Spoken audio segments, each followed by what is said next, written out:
everyone's here. So hello, everyone. I'm Tiffany. I'm the Client Success Director here at Chatterboss. I'm excited to have this conversation today. If you are new to Chatterboss and you don't know who we are, Chatterboss is an executive assistant company. We curate dream teams for busy entrepreneurs. The pain points that we're really hoping to hit for entrepreneurs is to help you save time, grow faster than ever before, all while not burning out. So we're here today with our founder, Valerie. Valerie founded Chatterboss about 6 years ago, and we have been growing leap over bound at Valerie's guidance. And we're excited because she has really taken on the math delegator hat in this time frame and has learned so much and has shared so much with us. So this office hours we have every week. But it's really meant to be interactive. So please be interactive, ask your questions, come off of mute. If you're not comfortable doing that, you can also pop them in the chat. But also just want to start and let Valerie do a quick introduction. Val? Hi, guys. Very excited to be here and very excited about this topic of delegation. So my very quick background is that I started my career as a personal and an executive assistant. I did that for a number of years, having the opportunity to work with some high achievers, individuals that are performing at the tops of their industries. And that is how I came up with the concept of Chatterboss, seeing how high-performing individuals leverage their assistants. So a lot of the inspiration behind how we support our entrepreneurs comes from that space. And when we talk about delegation, this has been such a big topic for us. We have, for the past 6 years, not only have we been supporting entrepreneurs by providing them remote executive assistance, we've also started almost inadvertently collecting information about what is the best way to delegate. What gets our entrepreneurs the most progress when working with assistants, and what gets assistants the most progress when they're working with their and supporting their entrepreneurs. So it's a really exciting topic because we have we've defined certain rules that we see work really well in the delegation space if you follow them. So I'm super, super looking forward to diving into to the tactics in this conversation. Yes, I'm very excited as well. I could talk about delegation all day, I think, but we both could. So I'm excited to, and I also learn something new every time I talk to you, Valerie. Like every time I hear you speak or just we have a conversation, I'm like, oh, that's a great idea. Or like, this is something new that we could implement. And so I'm just excited to share all that wealth of knowledge with everyone. So let's kick it off. Are you ready? I'm ready. Are you guys ready? Awesome. So with delegation, there has to be a starting point, right? With any habit or anything that we're learning new, there has to be a point of start, right? Like, so when you're starting to become a delegator or a master delegator, if that's the goal, where do you start? Where do you recommend, Val? It's such a good question. And I love that you mentioned other habits, because delegation is just like any other habit. And we have to give ourselves a plan. And we also have to give ourselves grace when we are getting started. And so the best place to start is to start. It is just to start, and we all know, right? Like the best time to plant a tree was 10 years ago, and the second best time is now. And it is the same thing with delegation. And the other important part of it is you want to make sure, as you are starting to flex this muscle, that you are now not saying to yourself, well, I'm just going to go and run a marathon, right? I'm not going to go from couch to marathon in a day, but I can certainly go from couch to marathon in a year, right? I mean, and that's the idea here. And that's why with Chatterboss, our process has been, we recommend for entrepreneurs and for assistants to start with 1 or 2 very clear and measurable tasks. In fact, the task doesn't have to be the most important task that your business needs today. It should actually be the easiest task that's going to get you to delegate. And like in the book Atomic Habits, right? Start somewhere, and if you improve 1% every day, you're going to be significantly better, right? And they're really, really small improvements, incremental over time. I love that, Val. I know we have that conversation with clients when we're doing onboarding calls, and it can be hard, right? Because you're finally at a place where you're like, I need help, and then it's like, and then we're telling you, wait, slow down. It's almost can make you feel like you need to take a step back, or can stop momentum. Do you ever find that when you're working with entrepreneurs? Yeah, it's, I guess the word that comes to mind is like anticlimactic, right? You're like, you every time you decide to do something, you feel like the world is now ready for me to do it. And, I could just do it at absolutely any capacity. And the truth is, yes, the world is ready for you, but you need to take small steps to get there.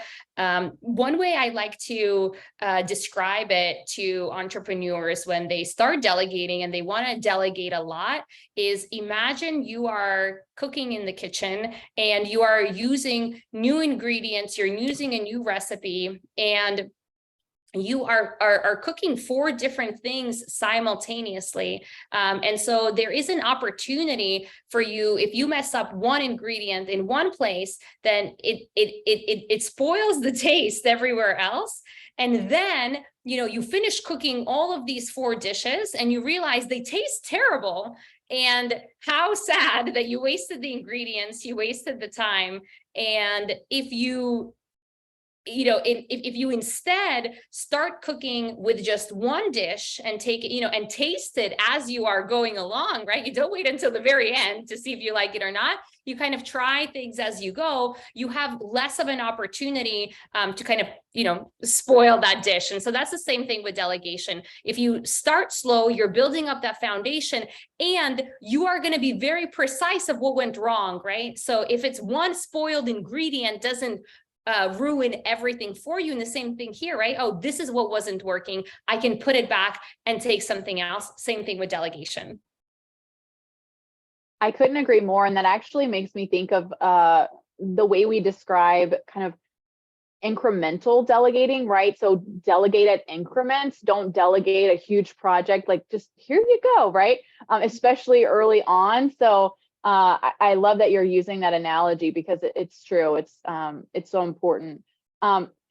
Let's talk about starting to flex that delegation muscle, but also, like, if you're having trouble, right? You can have trouble from the beginning, and then you can also have trouble as a master delegator, depending on, situations. But what do you do when you're starting out and you're just struggling and you're really not sure if you're doing it right, or you're finding that it's not giving you the value that you expected it to? What do you do if you're struggling? Yeah, it's such a good question, and it's so loaded, right? Because you can, you can struggle from the relationship perspective, and then you can struggle from the tactical side of it. So, the first question is, am I delegating what's needed, right? Because if I'm delegating things that I don't really need and they're getting accomplished correctly, it's just that I'm not happy that I delegated this particular thing to begin with, right? That's kind of an easy fix, right? Because that's a huge check mark. I have delegated in a meaningful way that someone was able to accomplish, right? So on the communication side, great job.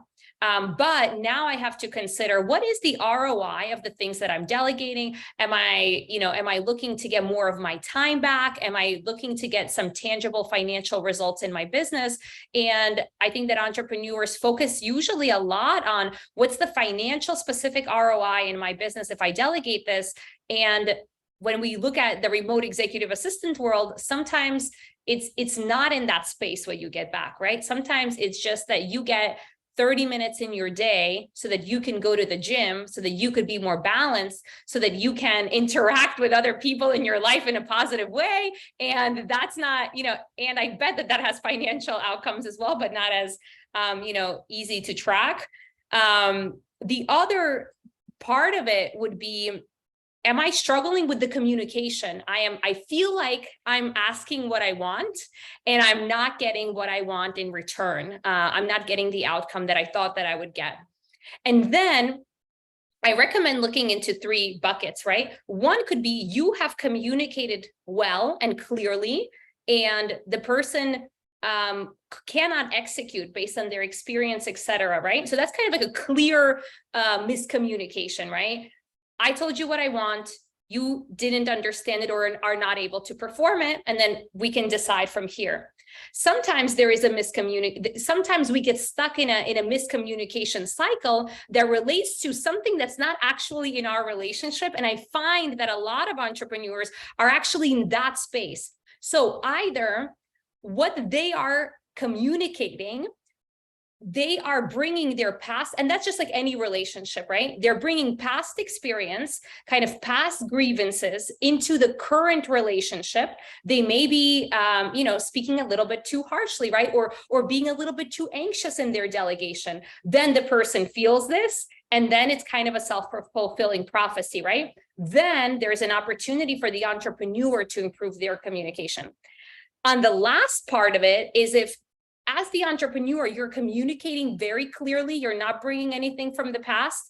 However, the person you're interacting with is bringing stuff from their past, right? So they've had a negative relationship before in, supporting entrepreneurs, and they're a little bit skimmish. So one thing that we do is we have a communication scorecard. If anyone here is interested in it, you could just, you can write in the chat that you're interested, your email, and we'll send it to you. It's a great tool both for assistants and for entrepreneurs. And it is a way to unconfuse yourself, right, from which category this is happening, and get really clear on what was requested, what was done, so that you can actually pinpoint, you can find what was the bad ingredient so that you could just remove it and continue on.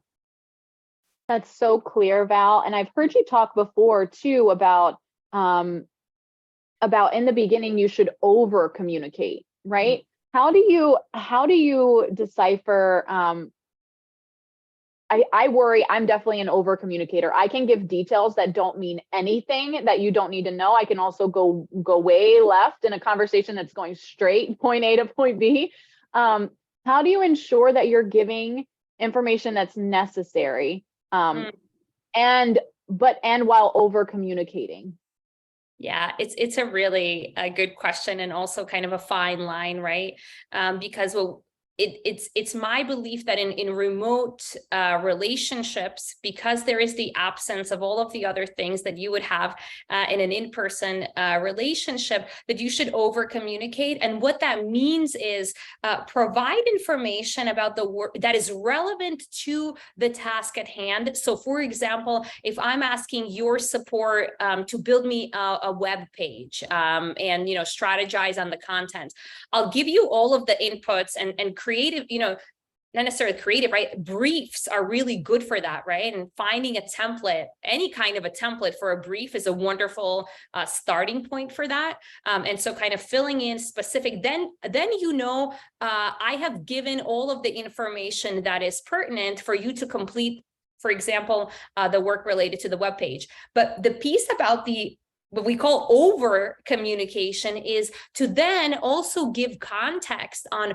why you're doing this web page, what's needed, what was missing, maybe some context about how you've done some of your other pages, etc.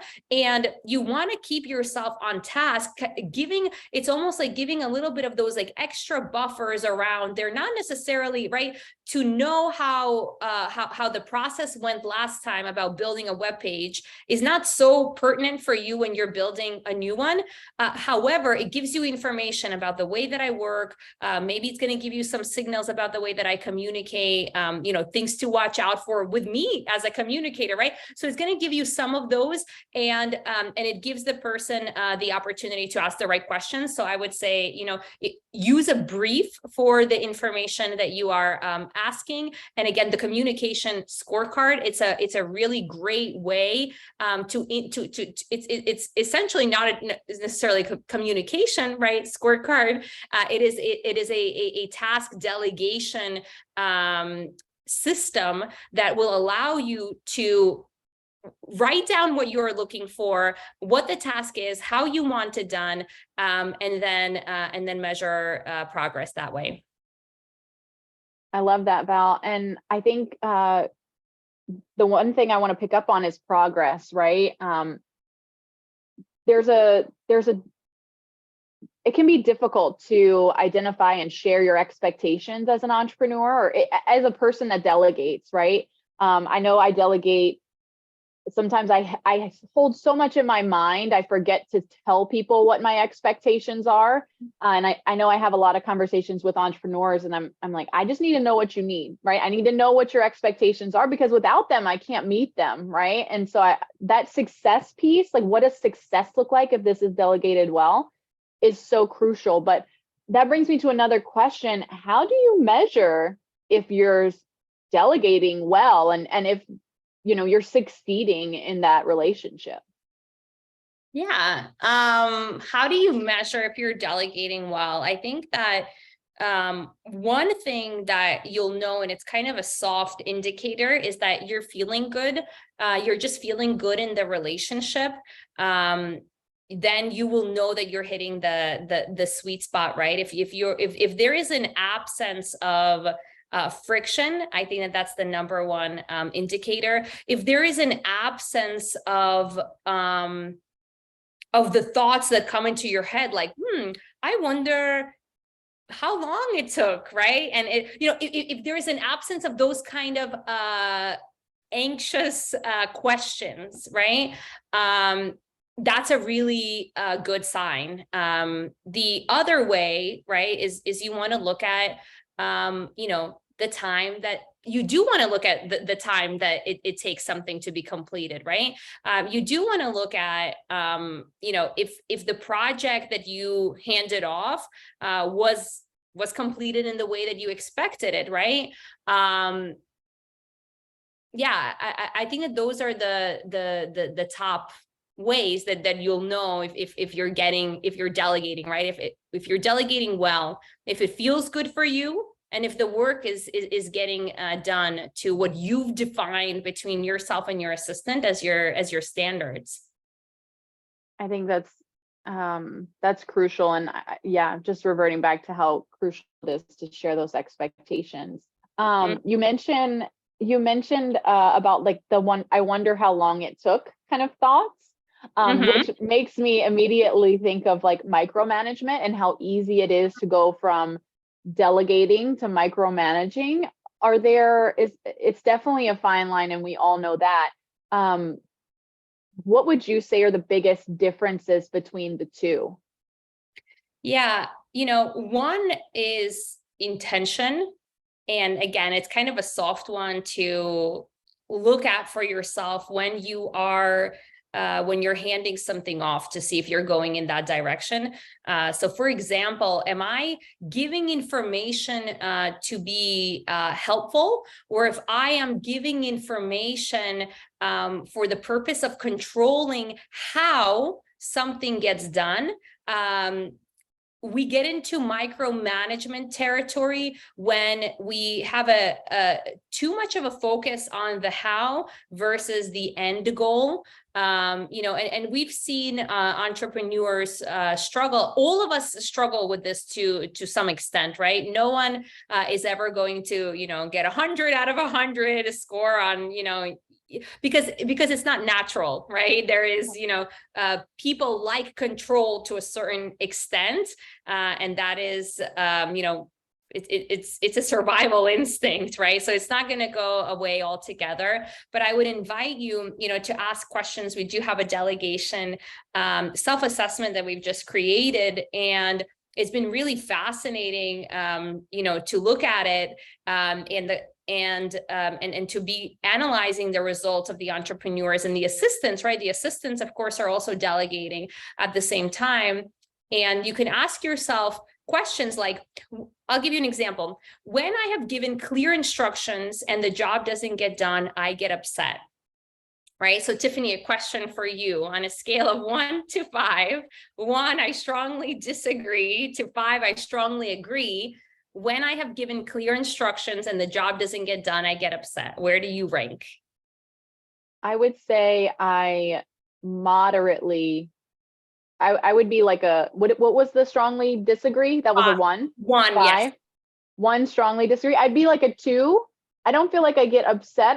I feel like I'm extremely graceful when there's an issue, unless it's like really blatant. Well, I guess, yeah, maybe like a 3. It's a hard one, right? Because, and I think that, there are some that, there are some kind of delegation, again, kind of mindset that is easier to learn versus some of these things, right? For example, for me, when I give clear instructions and the job doesn't get done, honestly, I do get very upset, right? And you can ask, what's wrong with that, right? Actually, what is wrong with getting upset if you have given clear instructions and the job doesn't get done? Because intuitively, it sounds like that's an appropriate response. Yeah, I mean, I think it goes back to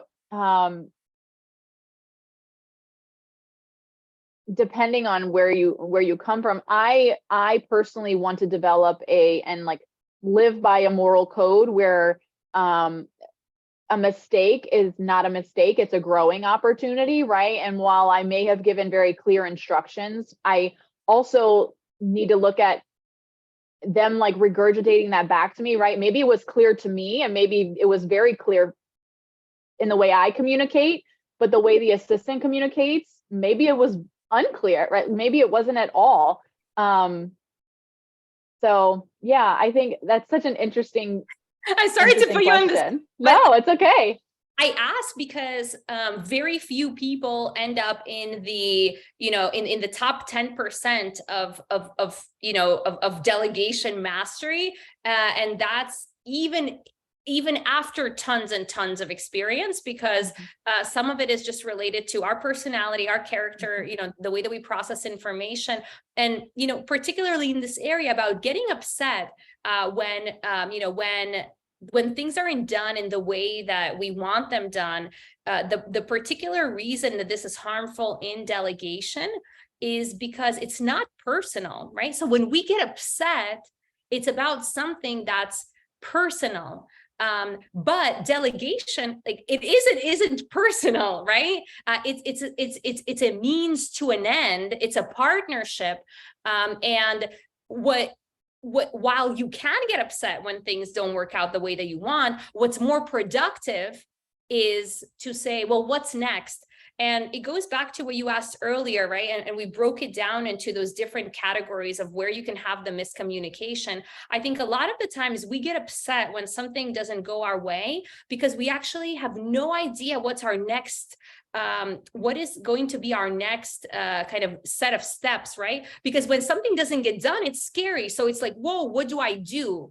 And if I feel powerless, I don't know what to do next, then I get upset because that's the only emotion I have access to, right? But if I'm very clear that something doesn't go right and I have options, right? I can give feedback, see if it improves. And if not, then I also have more options, right? Then that's very liberating versus, so I have options and a way forward. And I think that that's what,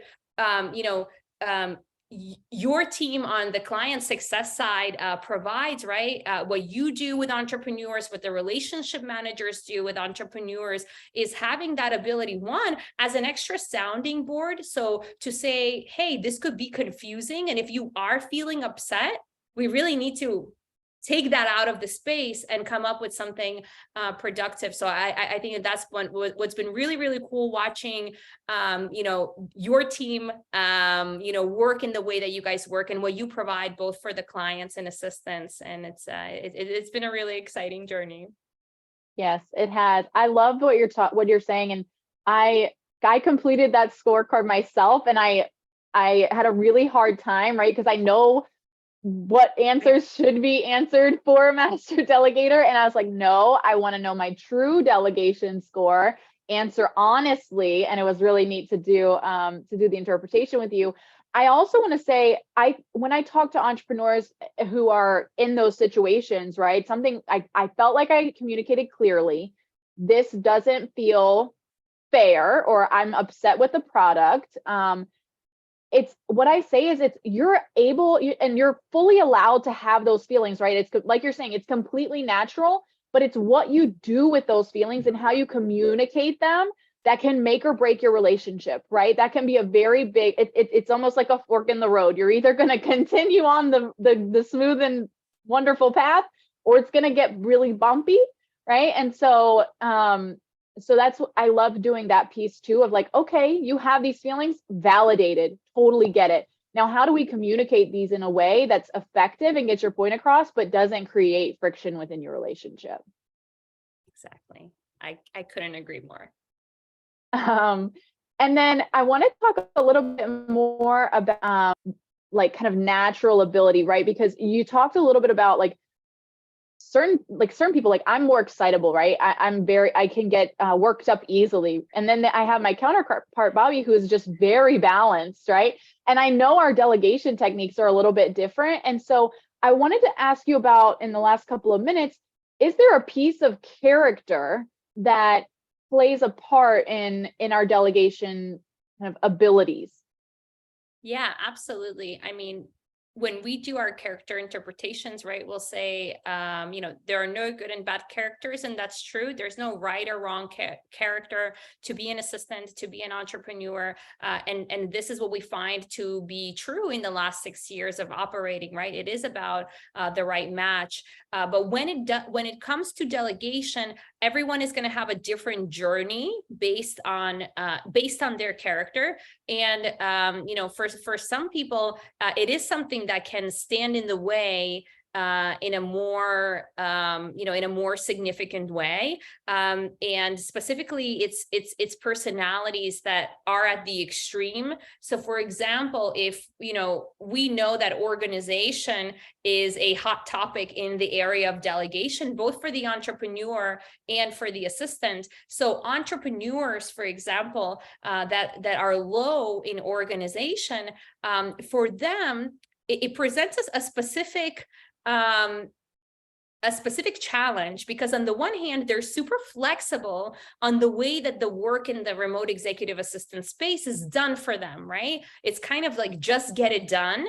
And you would say that this would be likely on the opposite side of micromanaging someone, right? Or should be, right? Because I'm very flexible, I just need it done. But sometimes what then happens here is, because it's not something that's in my wheelhouse, it's very hard for me to explain to you, to even know what I want, right? So if I don't know exactly what I want, but I need it done, then my strategy for delegation should be, I am going to know it when I see it.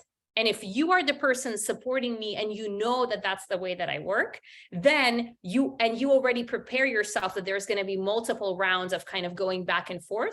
That is okay. The other thing that you would know if you are working with someone that is low in organization is you're going to likely, this person is going to become a bottleneck. Not necessarily, right? They may have already put in fantastic processes and kind of disciplines in their space, but they naturally, it's going to be it's going to be easier for them to become a bottleneck. And so what then that means for the person supporting them is, can I do real-time sessions with you? That's how I work with my assistant. I need real-time sessions. It helps me a lot. There's no shame in working in this kind of a way.